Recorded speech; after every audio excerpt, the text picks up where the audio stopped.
Really, Good. every week we've had somebody who really needed the recording, so I'm glad to have it. Okay, so for the last 2 weeks, we've been looking at the prophet Jeremiah and what he had to say. So now there are two different things happening. One is that we're looking at these prophets who lived at various different times in history. And tonight we're going to move to the prophet Isaiah, and we're going to talk about who he was and what time period he occupied and what his prophecies encompass. Jeremiah lived after Isaiah, but we saw his prophecies first. If we were going to do the original thing that I thought I was going to do, which is 11 Haftarot, we would also be looking at Jeremiah's Haftarah, which is done for Tisha B'Av. It is very, very long. I know because I'm doing it. It's very long. It's pages and pages. And it is almost entirely done in the trope of Echa, of Lamentations. So it has a particular weight to it and a particular sound to it. And I just don't think that we have the time to do it justice. But I just wanted to mention that that was, in my head, the 11th Haftarah, which is why I went Maybe back next year instead of this. a whole thing, just one Haftarah. So I will tell you all, some of you know what ALI is. ALI is the Advanced Learning Institute, which Marcia Tilchin, my colleague and friend, started in California. And usually those classes are on Monday mornings for the California people at 9:30, Monday at 12:30 for people on the East Coast. And I'm going to be doing a series for ALI that will start in August and go just into September.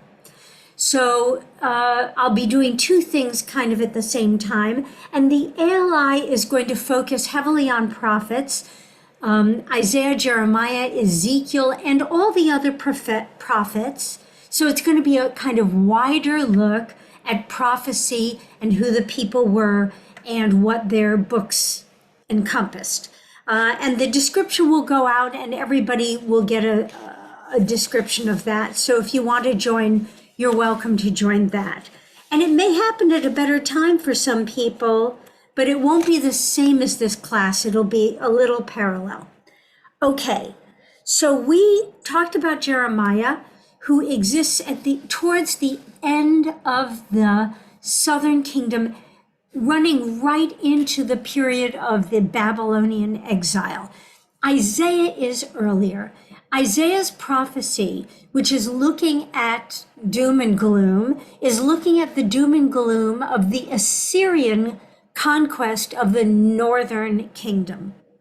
And if you had, yes, I will, all you have to do is use my email for Zelle, all right? For Zelle, if you put in my email, they'll find me. Thank you for asking, Roberta. So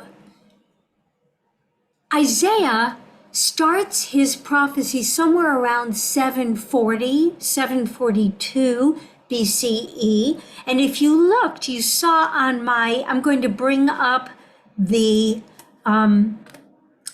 timeline thing that I showed you, and I'm going to make it bigger, I promise. Right? This comes from an incredibly fun book called The Timeline of Jewish History.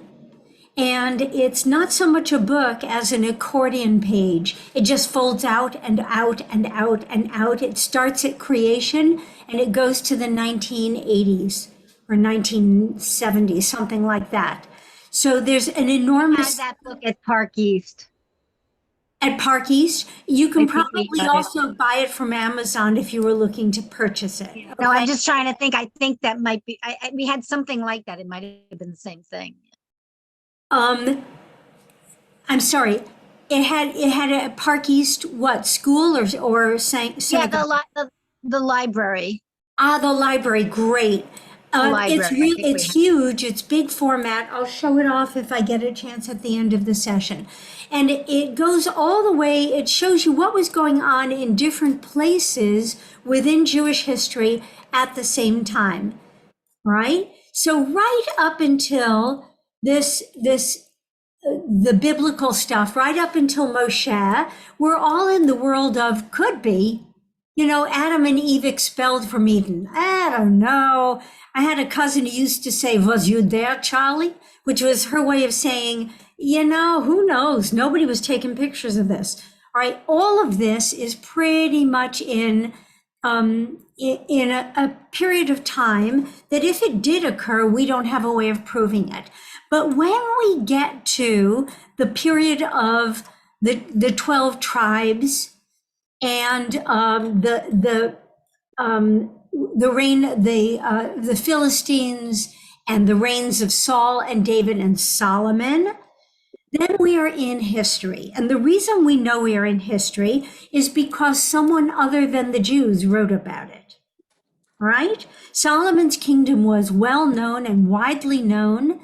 And Solomon ben David, son of David, was a well-known personality. So David was well-known and Saul was well-known. And the conquest of the land, all of this was known by other kingdoms, by other people other than the Jews, than the Israelites, and they were writing about it.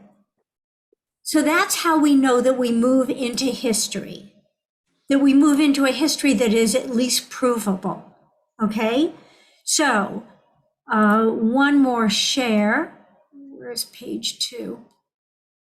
I found 2 different timelines on Amazon. Well, you know what? There are a gazillion different timelines, and they're all going to be a little jiggered from one period to the other, because until we get to a time when we are all counting with the same count, the numbers are always going to be off. All right. The numbers are always going to be off when somebody says in the third year of the reign of King Josiah. That just doesn't give us information that we can count on. And so consequently, the timelines are going to be a little funky. Okay. All right.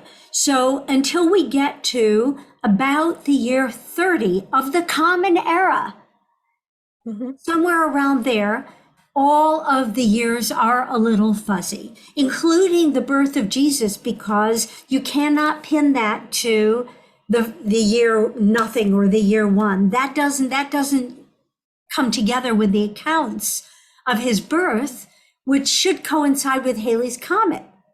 So until in astronomy, they're going to tell you that Halley's Comet came about in the year 4 of the Common Era. So that could have been the birth date approximately of Jesus, right? And even that was a little fuzzy because the dating of Halley's Comet relies on us being able to go back and back and back and be convinced of the authenticity of that information. So until we get to Common Era talk, we're all talking different years, a little this way or that way. So Isaiah starts his prophecy about in the year 740 BCE to about 700 BCE. So he had 40 years of prophecy. It started when he was about 20 or 22, something like that. So he lived until about age 62, something like that, okay? Everything's a little fuzzy. And the reason this becomes interesting is because Isaiah's book, which is 66 chapters, it's huge. And it has some of the most glorious, beautiful language, beautiful poetry, just beautiful language. And it also does every single thing that the Haftarot or that prophecy can do. It prophesizes to Israel. It talks about gloom and doom. It makes zillions of metaphors. It has poetry. It's hopeful. it's hopeless, it's everything.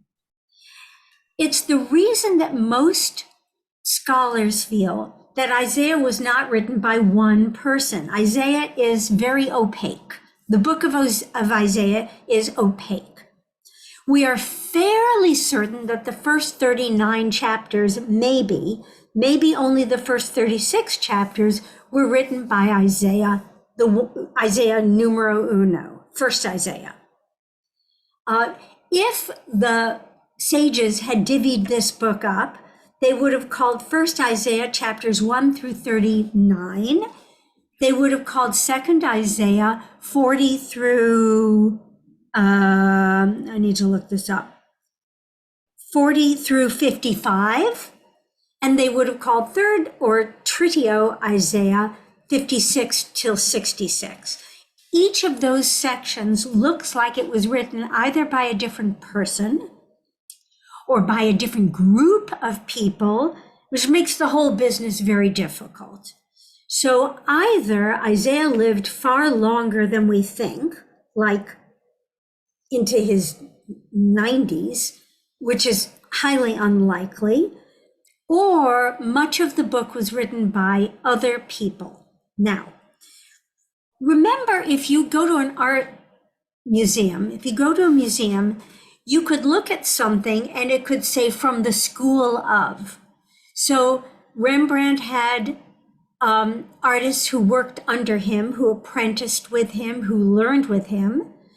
And sometimes you see a piece of artwork that was attributed school of Rembrandt. We don't think that he did it himself. He might have done part of it. It might have been finished by other people working in his atelier, in his workshop. So the same thing is true of Isaiah. A lot of scholars feel that there was a school of prophets who hung out with Isaiah and who wrote or who rewrote sections of the first book, who probably entirely wrote the second and the third chunks of Isaiah. So what it might mean is that there were collections of writings and stories, little scribbles, little bits and pieces that were enlarged into full chunks of prophecy by other prophets. And really, it doesn't help us to think that there was this prophet and then this one and then this one and then this one, because there were dozens of prophets alive at any given time, and we don't have the names of all of them. There are wonderful, tantalizing bits where somebody finds a scroll and gives it to the scribe, and the scribe calls upon Huldah the prophet, the prophetess. And Huldah doesn't have a book of her own. So the only way that we know that she lived is because she is mentioned in the books of Chronicles or in the books of Kings. There's even a little temple of Huldah in the reproduction of the temple grounds and of Old Jerusalem. So there are lots and lots and lots of prophets all functioning at the same time. And some of them have no literary legacy. They've got nothing for us to pin our hats on, right? They seem to be there, and we hear different voices speaking, especially within the book of Isaiah, because Isaiah is chopped up into sections, and each section has a different purpose, a different motif, a different way of dealing with language.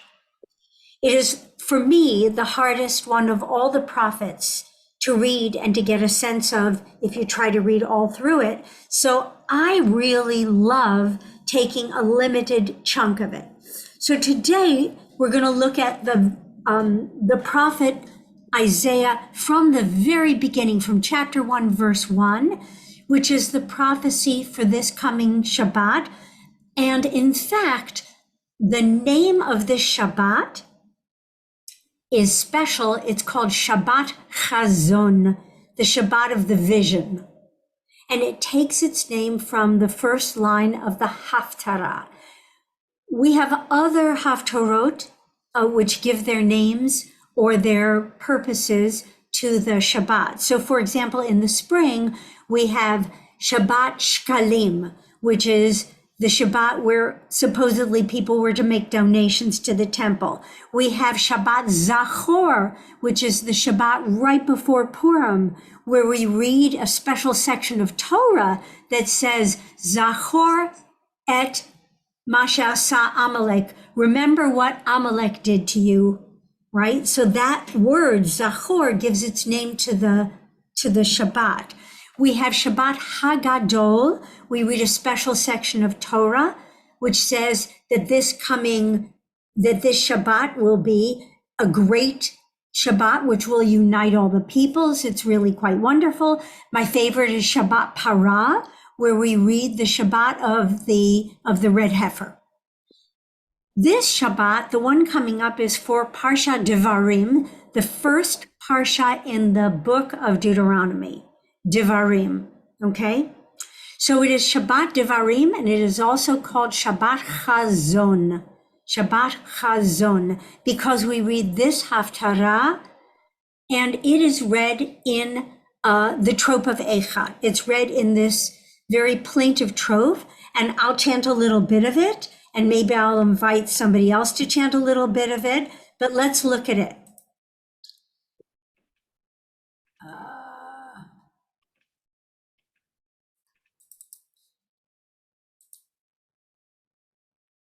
Okay, hang on a sec so I can rearrange everybody.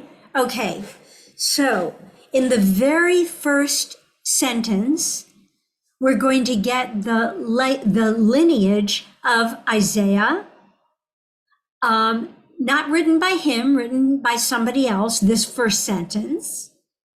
And it tells us when he reigned. He reigned during the kings of Uzziah, Yotam, Ahaz, Hezekiah.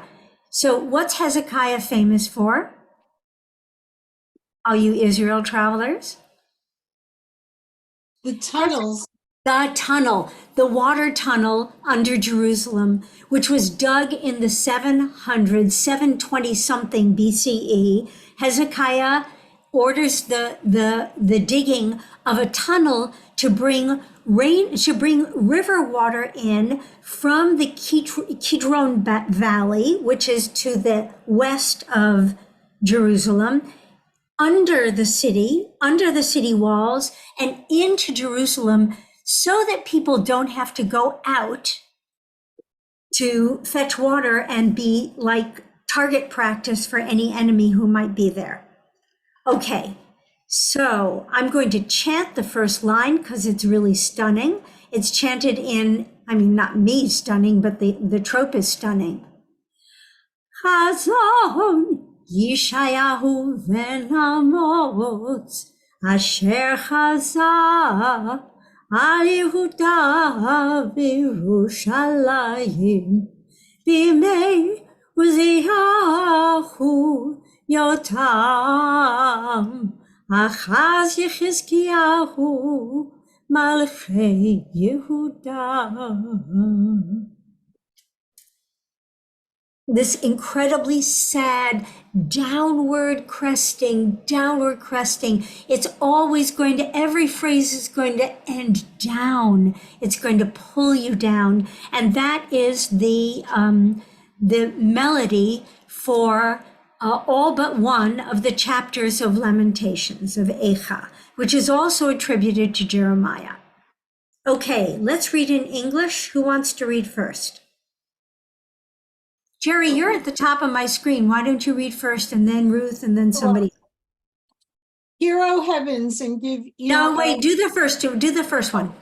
Okay. The prophecies of Isaiah, son of Amoz, who prophesied concerning Judah and Jerusalem in the reigns of Uzziah, Yotam, Achaz, and Hezekiah, kings of Judah.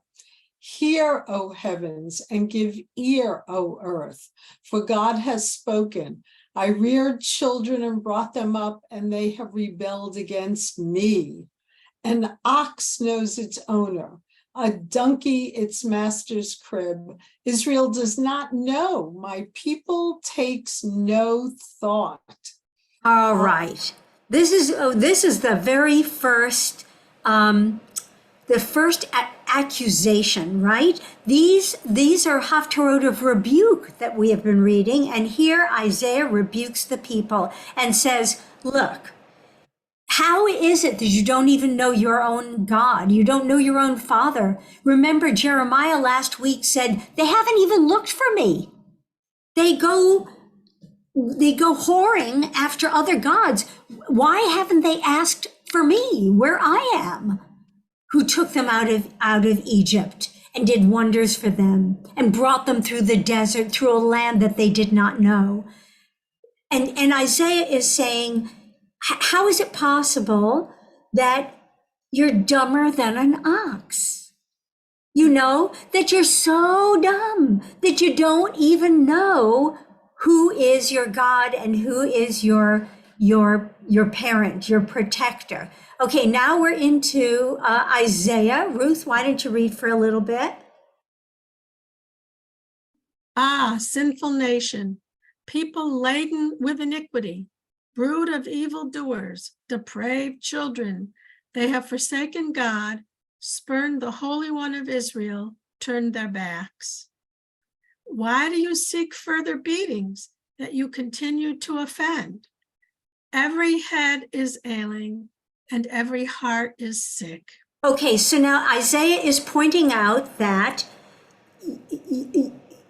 he hasn't laid out what, right? What do we see about this sentence, this verse 4?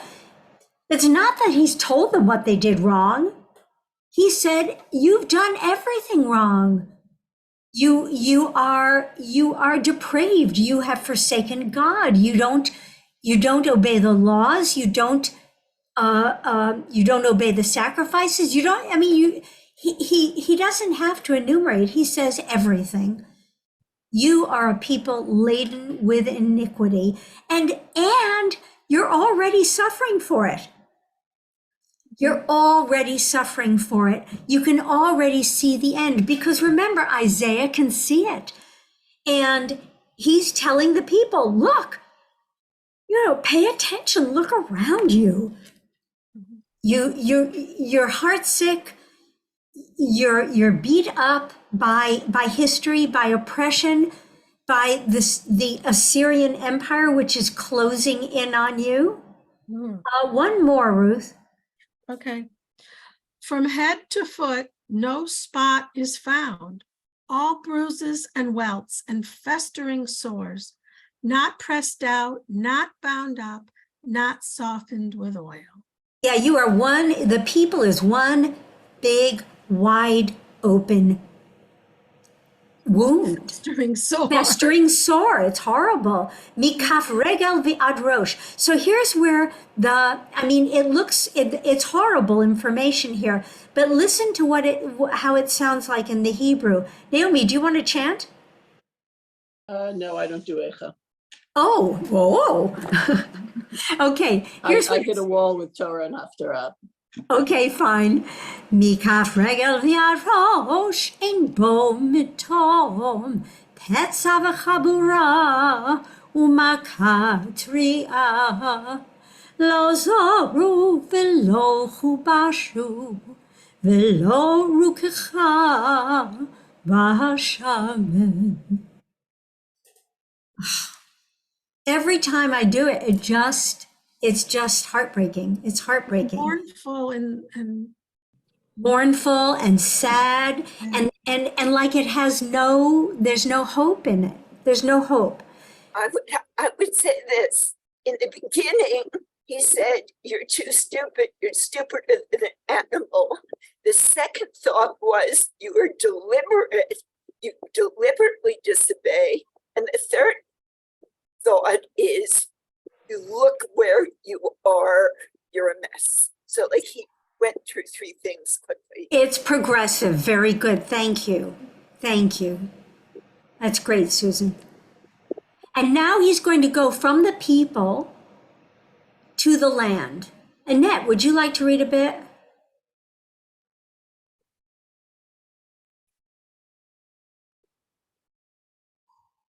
Annette? Sorry, I forgot to unmute. Okay, That's go on for you. it. Go for it.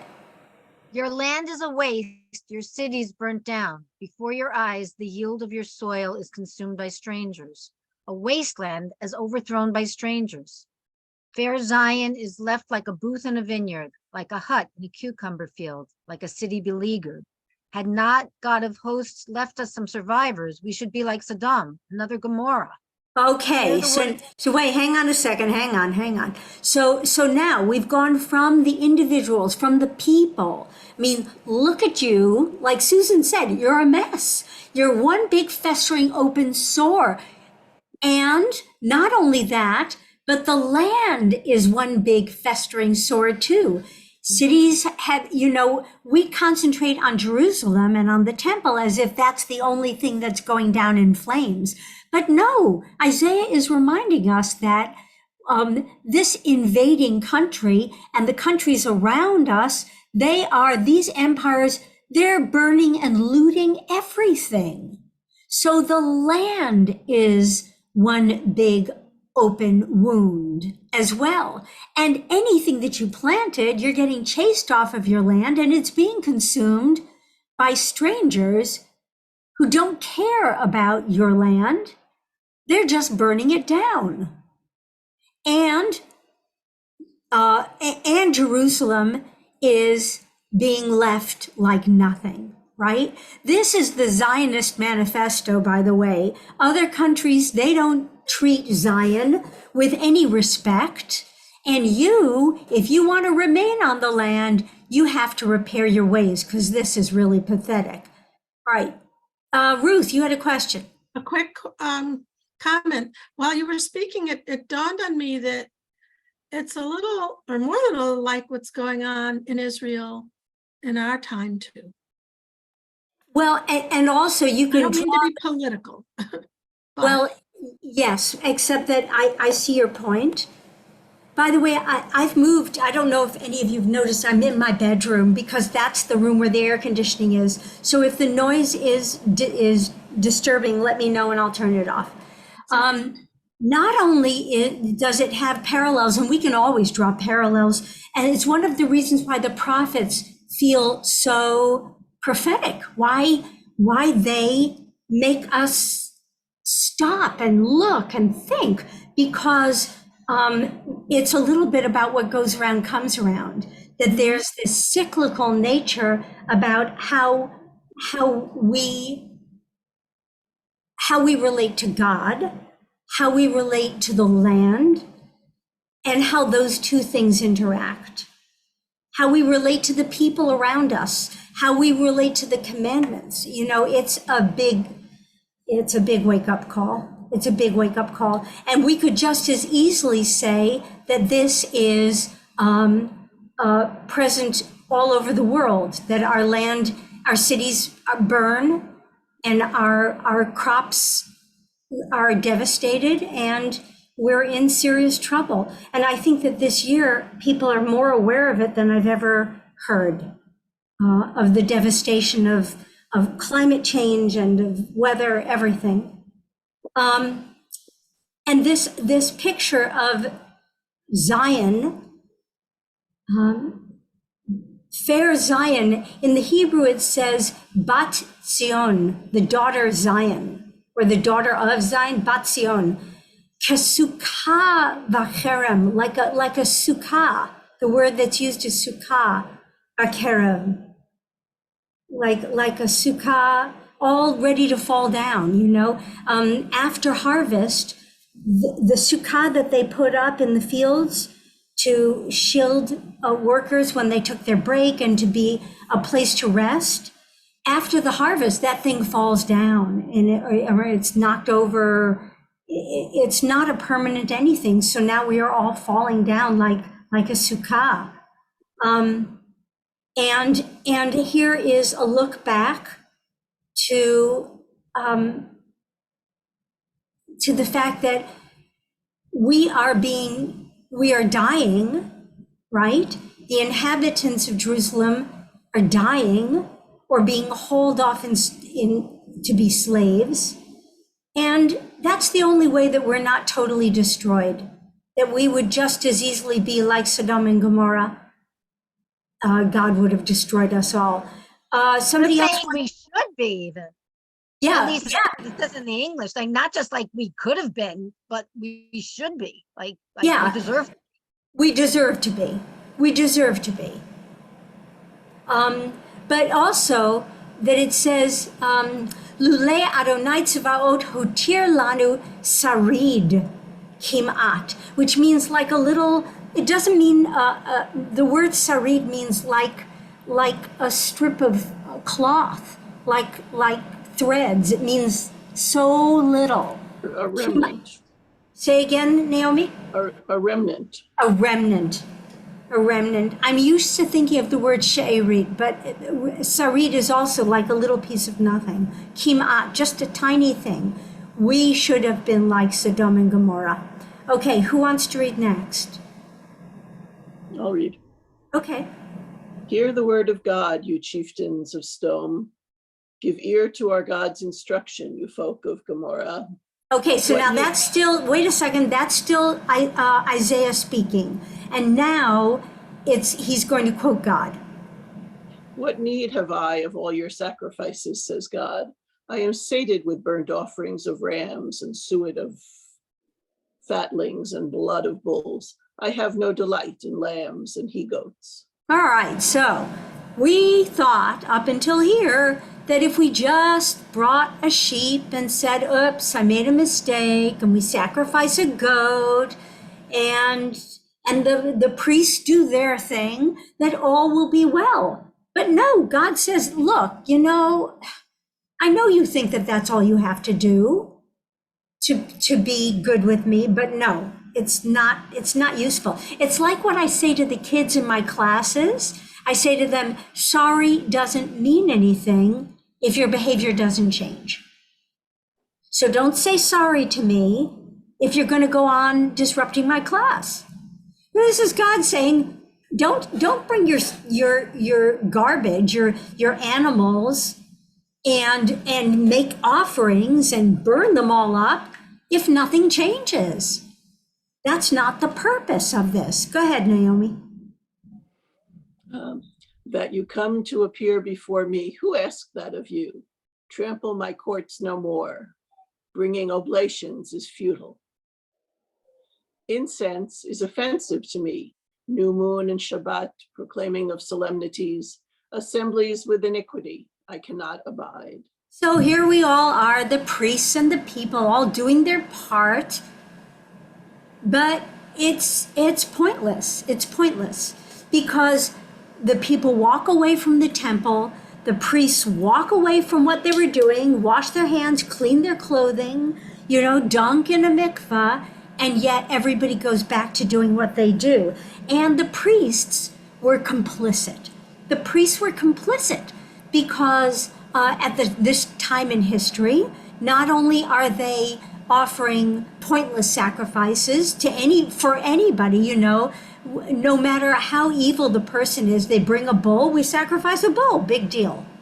But not only that, the priests are also at this time perfectly fine sacrificing to other things, to other gods. So not only are they sacrificing in the temple, but they're sacrificing at altars to Baal and all these other different Assyrian gods. So there's no sense that anybody is responsible here. And the only voice that you can hear is the voice of the prophet saying, this stinks.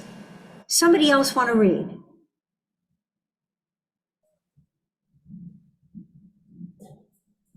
Sylvia, would you like? I'm reading. Okay, Roberta. Your new moons and fixed seasons fill me with loathing. They are become a burden to me. I cannot endure them. And when you lift up your hands, I will turn my eyes away from you. Though you pray at length, I will not listen. Your hands are stained with crime. One more. Wash yourselves clean. Put your evil doings away from my sight. Cease to do evil. Okay, so hang on a sec. I want to stop for a second. I happen to love this sentence, number 14, this verse. Chodshechem umoadechem son'a nafshi. It's just rhythmically so glorious. And it sounds like Chodshechem umoadechem son'a nafshi hayu alai la Torah nileitati niso. You know, even when he's screaming at the people, even when he's saying, ew, ew, ew, you have messed up, Isaiah still can do it with style. The language is still gorgeous, is still gorgeous. And this, you know, he's channeling God, but it's still Isaiah, it's still the prophet, right? Let's imagine that you or I or anybody was a prophet, had visions. Let's say we were a little psychotic and we had God speaking through us.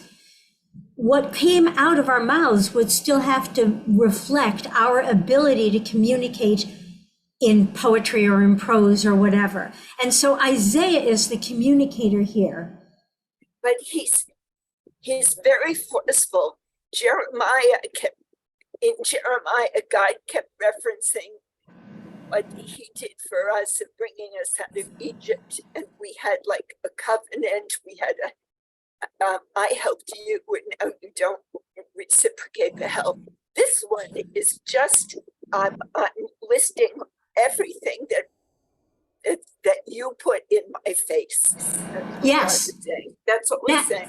So now, if you think about the progression, and we're not even at the end of this, but if you think about the progression of these three Haftarot, the first one is all about how Jeremiah gets called and how God gives him this responsibility.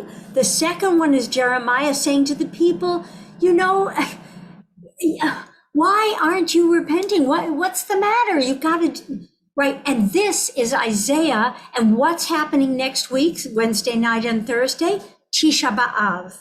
So I'm going to stop sharing just so I can look at you all. It makes me crazy sometimes. So in terms of the sequence, we're getting more and more and more intense. Isaiah delivers the message that's going to tell the people, this is going to end badly. This is going to end very badly. And sure enough, we have reached the end of the three Haftarot of rebuke. This is the strongest rebuke of the three Haftarot. And sure enough, Tisha B'Av is a coming in. Remember, Tisha B'Av commemorates not just the fall of the first temple, also the fall of the second temple, presumably the date on which the 9th of Av was also the day in which many, like the Spanish Inquisition, the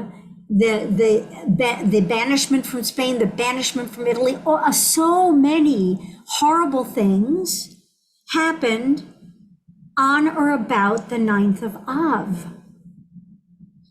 Now, do we think that non-Jewish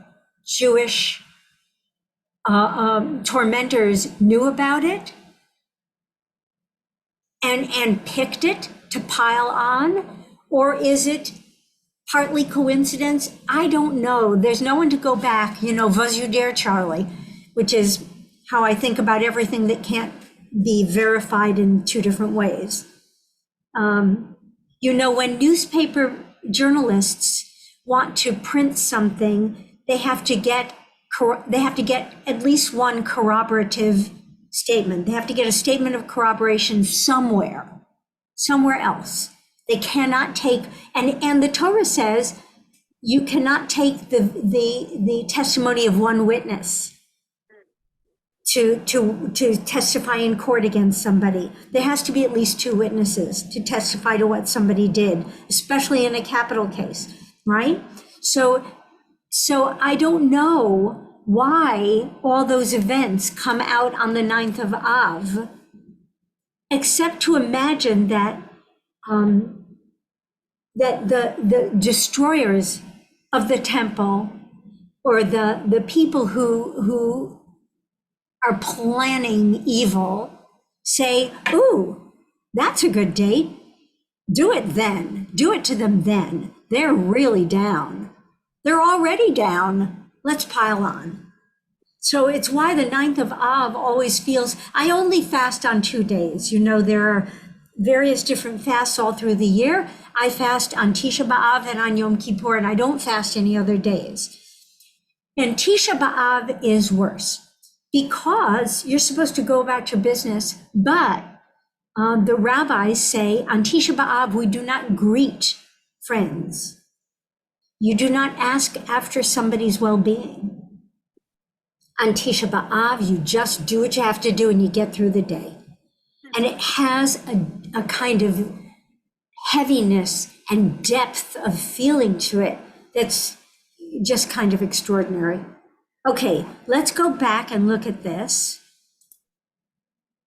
Somebody had a hand up and I didn't see it. Anyone? No? Okay, let's go on. So now Isaiah is going to tell people how they can redeem themselves, okay? Somebody else want to read? Somebody who hasn't read yet. I can do that if you like, Sylvia. I like that, Sylvia. Go right ahead. Learn to do good. Devote yourselves to justice. Aid the wronged. Uphold the rights of the orphan. Defend the cause of the widow. Now, this is a lovely. Go ahead. Come, let us reach an understanding, says God. Be your sins like crimson, they can turn snow white. Be they red as dyed wool, they can become like fleece. If then you agree and give heed, you will eat the good things of the earth. Okay, stop there, because that just sounds so terribly hopeful, doesn't it? But this is Isaiah, and this is the last of the Haftarot of rebuke, and it's not going to continue like that. But here's this beautiful thing. It just says, look, here's how you get right with God. Here's how you do it. It's just as simple as this. Learn, limdu hetev, dear shumishpat. And the word where it says here, devote yourself to justice, in the Hebrew, the word is dirshu, which means to pursue. Doresh means to go after, to go seek. Justice, you shall prefer. Wait, who said what? Oh, I'm sorry. I was thinking of the thing, justice. Tirdof. That's different. It's rodef. It means to run after. Doresh, what's the word midrash mean? Who can tell me what midrash means? Seeking. A seeking, a delving into, right? A midrash is an attempt to understand the text by reading between the lines and interpreting the text in a way that gives you a story or something to hang your hat on. That's the same root. Daled Resh Shin is the shoresh, the root for midrash. And here, dear Shu, seek after justice. You know, you can't just wait for it to happen. Seek after justice. You were thinking, Sylvia, about tzedek tirdof. Righteousness shall you pursue, right? You have to go running after righteousness. You can't just wait for it to show up. This is the same thought, the same concept, absolutely. Is it still the same melody in this hopeful passage, or is it different? No, you are so smart. You are so smart asking that. So here's what happens to this haftarah. Right after damim maleu, right? This is in Eicha. I'm just going to chant the end of it. Yidechem damim maleu. Now we go to Haftorah trope. Rachatzu hizaku hasiru ro'a ma'alelechem min neged einai chilu hare'a. And this is also going to be in Haftorah trope.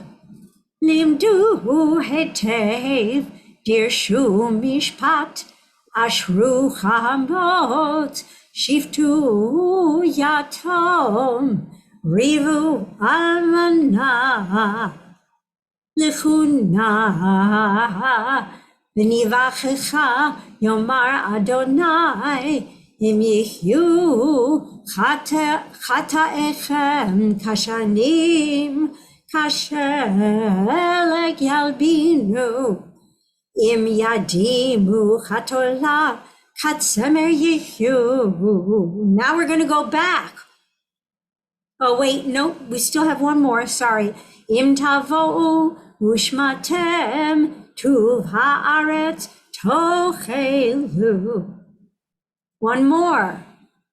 ואם תמענו ומריתם חרב תאכלו, כי אדוני דיבר. And now look at the first word of this next sentence. What's the first word of 21? Echa. Echa. And now we go back to Echa trope. Echa hayta lezona. And look, here we have that same exact image that we had in Jeremiah. But even that last sentence in the regular Haftarot trope is already starting to be bad again. It's true, but the trigger word that sends us back into that other trope is Echa. It's just... In the spirit of speaking of those who taught us, my father was always intrigued by the phrase Yalbinu Kisheleg, that your sins will be whitened as of snow, and he always thought of the connection to other languages where albino is albino. Oh, good one. Ooh. So whenever I hear that, I think about how, oh, that's so cool. His mind worked, yeah. You know what? It's a sad thing that some of our, I know who to ask about this, but the person I would like to ask is no longer with us. Rabbi Meir Zlotowitz, not Meir, Rabbi Bernie Zlotowitz of blessed memory, and of CSI fame, because he was the rabbi there for years. Rabbi Zlotowitz was a scholar of many different languages, and it would be interesting to hear what he had to say about it. So I have to do the next best thing, which is talk to Peg Kirschenbaum, and she might know, but I love that. That's a great connection. It's just an earworm kind of thing, that there may be no relation, but it pops out at you. It's beautiful. I like it. The other thing that I love about this sentence is going from red to white, because what have we said up here, further up here? We said, your hands are stained with crime, like Lady Macbeth. Your hands are bloody. You have blood on your hands, right? And yet, you can go from blood red to snow white. It's gorgeous. And then this last sentence, it says, okay, but, if you don't, the cherev ti'uklu, the sword will eat you up. Cherev ti'uklu. Because Pi Adonai diber, because it has already been spoken. It's not a possibility. It's going to happen. It's already going to happen. It's already sort of in the wind. Okay, and we have this wonderful sentence, 21. Who wants to read? Anybody hasn't read who wants to read? Ray? You have to unmute, Ray.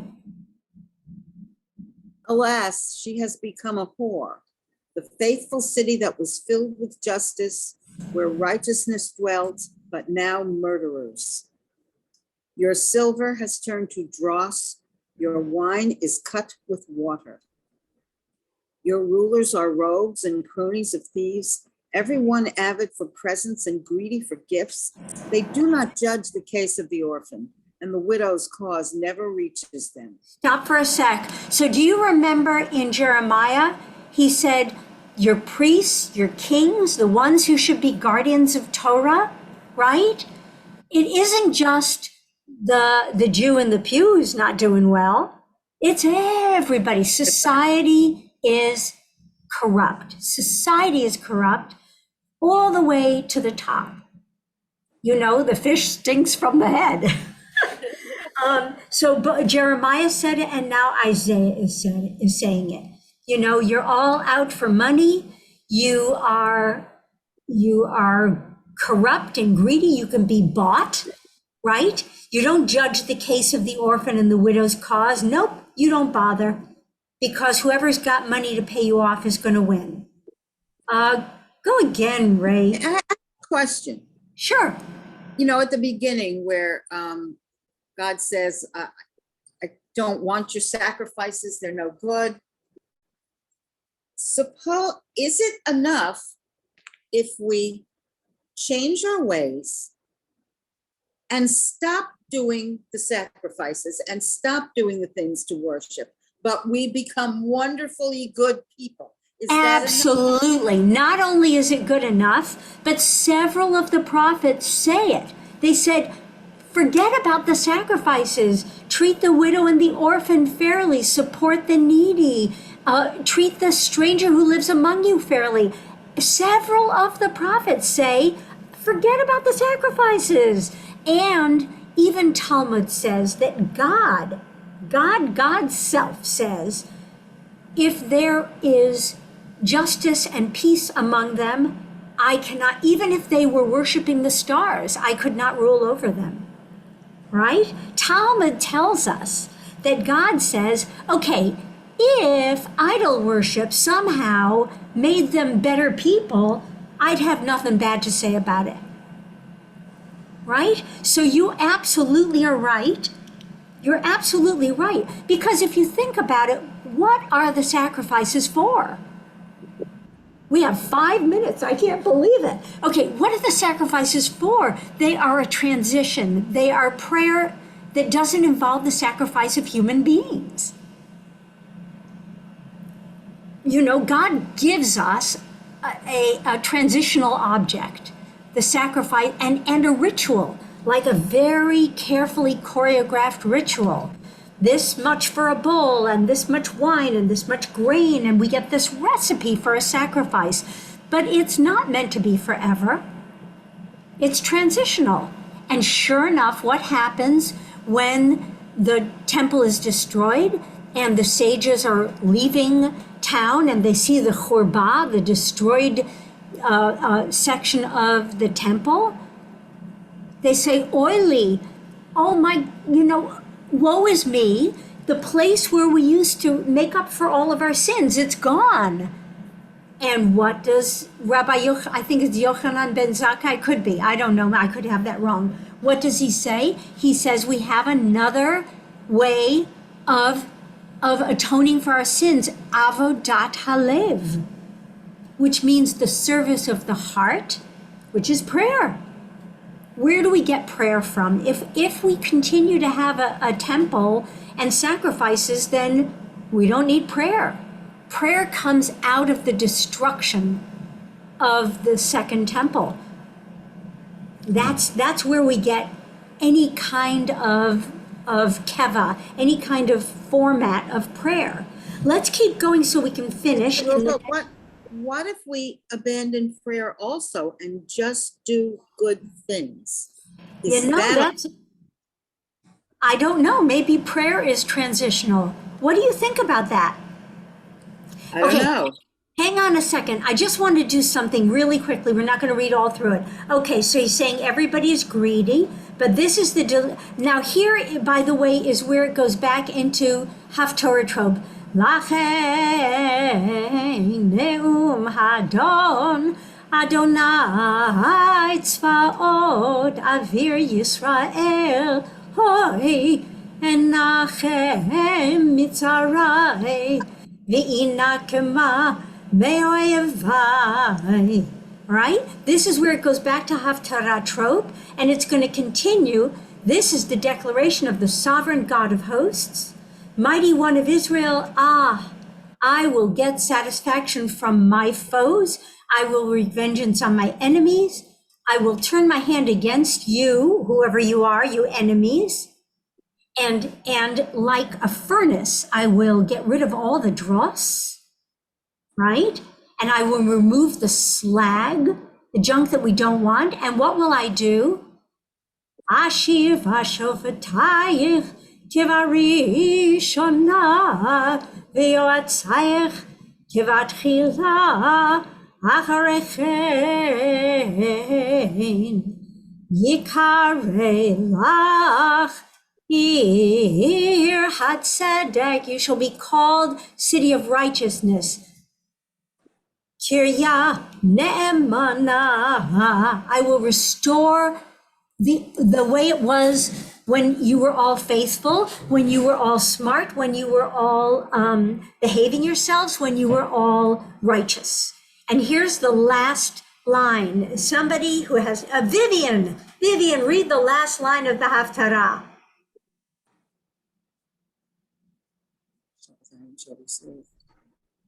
I can't hear you, sweetie. I think you're on. You need to unmute.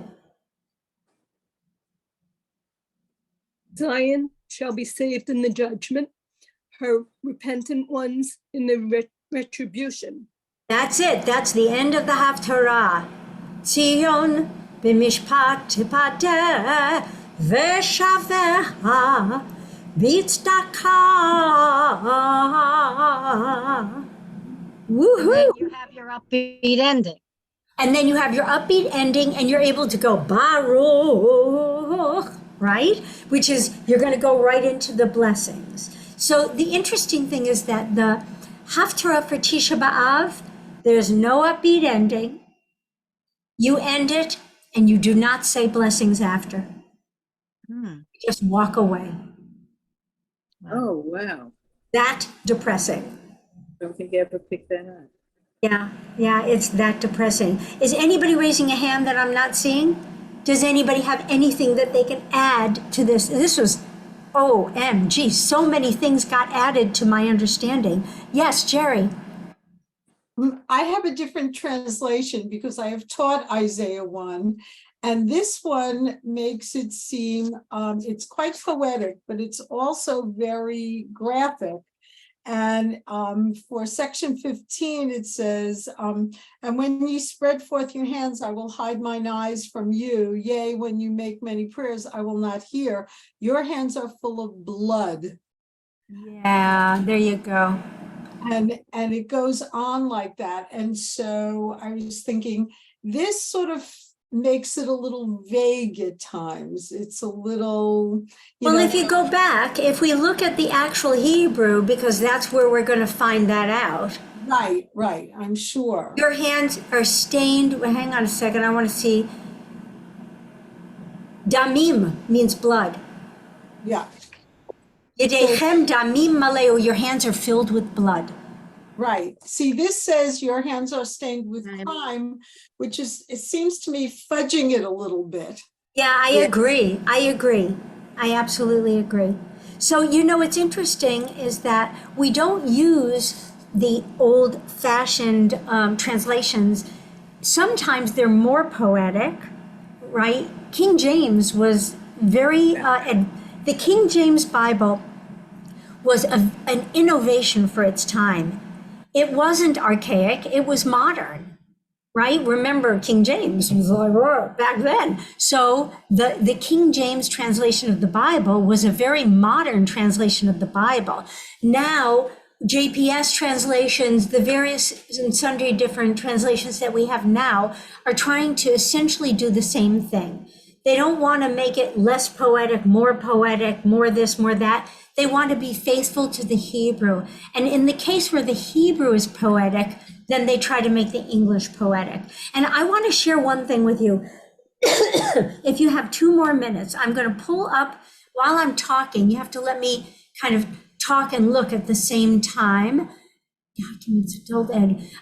So a teacher of mine, who is Joe Prauser, Rabbi Joseph Prauser, made a translation of Eicha, which is faithful to the, where's Prauser? Come on, Prauser, where are you?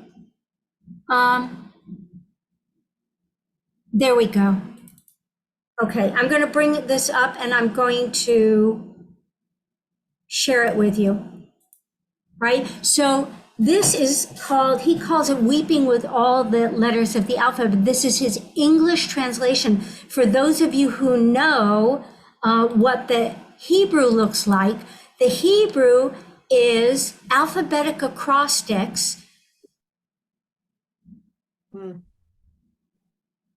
So he has done the same thing. He's used the alphabet. Alas, how Jerusalem, the once great and populous city, the crown jewel among city-states, now sits alone like a widow, forlorn, bereft, servile. He uses 3 words because there are 3 words in the Hebrew, so he's trying to mimic the Hebrew.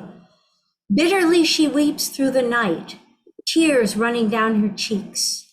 And each one of these, by the way, is 3 sentences because each chunk of Eicha is 3 sentences with that letter, or 3 phrases.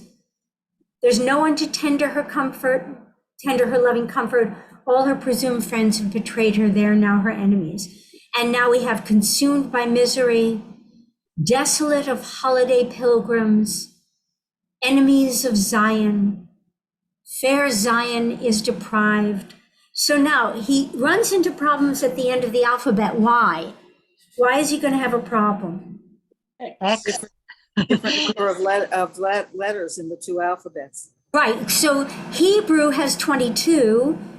English has 26. So this is what he does with the end of it.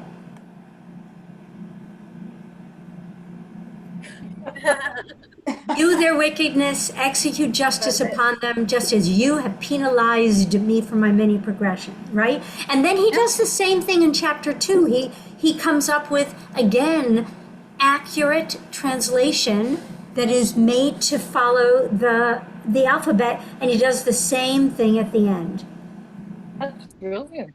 It really is brilliant. And now, if you know, here he's going to do the thing that chapter 3 does, 3 sentences with an aleph, 3 sentences with bet, 3 sentences with gimel, 3 sentences with dalet, and on and on and on. What does he do at the end of this, with the 3? The end of this one? He triples it. Okay. EWX. Well, because he could have done. He can't make it exactly right. Yeah, he can't make it exactly right. But it's pretty good. But it's pretty good. He uses Is this in a published form or is it online or what? I can send it to you. I have permission to share it. I have permission to share it. No, he last year, I think it was last year, he did a study session for alumni of AJR, and he was talking about the structure of Lamentations, what it never uses, what it does. I mean, it's an amazing, amazing analysis of this thing, which is so depressing that at the end of it, at the end of it, we have Hashivenu. Hashivenu, Hashivenu. Turn us to you and we shall return. You turn to us and we will return to you. And the only reason that we have that at the end is because we go back a verse, because the very last verse of Eicha is every bit as depressing and horrible as the rest of it. We go back and we take that Hashivenu verse again and we repeat it. I mean, really, it just breaks your heart. I will send this with the recording of this session, so I'll send it out to everybody, okay? I'm so happy to see you all. I will see you next week. Thank you for... Wait, but isn't next week Tisha B'Av? Oh, it's Tisha B'Av in the evening, that's right. So it's Thursday night, Tisha B'Av won't end until Eastern time. It will end around 9:15. So we would still be in Tisha B'Av time. It is, I think, considered an appropriate thing to study. Would you like to just let me know privately whether you would like to do class next Thursday night or not? I will be at services at Mincha, but not Mariv. So if you decide that you want to do this, you can do this. If on the other hand, it doesn't feel right to you, then we can put it off a week. If we do it, what time would it be? Would it still be at 7:30? Yes. Yes. We would do it at 7:30. We would finish at 8:30. The fast isn't over until 9:15. And in fact, if you want, we can do a service online. We can do Mariv online. Tisha B'Av is Wednesday night to Thursday? This is correct. So if you're going to go, I know that in Nyack, frequently you go to the camp, you go to Ramah, Nyack to listen to Eicha. Here in Riverdale, we're going to be going to CSAIR to hear Eicha. And in the morning, there will be the service that I said with a Torah reading and an enormous Haftarot. And in the afternoon, it's traditional to read Torah and to do the fast day reading in the afternoon. But the fast isn't over until 9:15-ish. I think that's correct. So if you would just reply to me, I'm going to send out the recording of this and the copy of Joe Prouser's translation of Eicha. And you can let me know what you feel about next week, and I'll just make it an up or down depending upon how many people say yes and how many people say no. Thank Next week, still one of the Haftarot of rebuke or No, something? we go into consolation. Done. So maybe it's not appropriate to do it even the last hour of, or 2 hours of Tisha B'Av. Maybe we shouldn't be consoled until later. I don't know. Maybe it turns the corner into consolation as we close out the We fast. finish, right? I'm happy to hear your thoughts about this, and we'll make a decision then, And okay? what's the literal meaning of Eicha, the translation? Class. How is this possible? How could it be? Eicha, it's like a word that is just devastating. Goodbye, Bonnie. I'll see you next week. Thank you. Eicha is just the cry from the heart that says, how is this possible? Thanks. Okay, I will see you all, God willing, next week. And if not you. next week, then the week after. Have a good week. Bye, everybody. Thank you. Bye.